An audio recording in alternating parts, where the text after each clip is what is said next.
সূরা আত-তাওবার ৫ম আয়াতে বলা হয়েছে মুশরিকদের যেখানেই পাবে হত্যা করো। এই আয়াত কেন নাজিল হয়েছিল? এর তাৎপর্যই বা কি?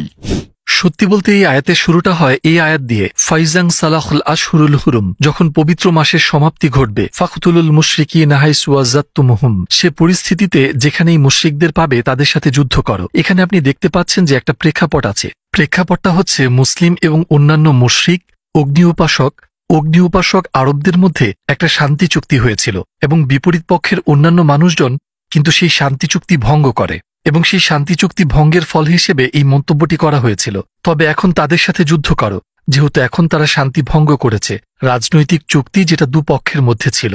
আপনি যদি ঠিক এর পরের আয়াতটি দেখেন, অর্থাৎ ৬ নম্বর আয়াতে বলা হচ্ছে ওয়াইন আহাদুম মিনাল মুশরিকিনা ইস্তাজারাকা ফাআযিরহু হাত্তা ইয়াসমাআ কালামাল্লাহি সুম্মা আবলিগহু মা'মানা, যদি অবিশ্বাসীদের মধ্যে একজন এসে তোমার কাছে পানাহ চায় তাহলে তাকে নিরাপদ আশ্রয় দাও যতক্ষণ পর্যন্ত না আল্লাহ তাআলার কালাম তাদের অন্তরে পৌঁছায়।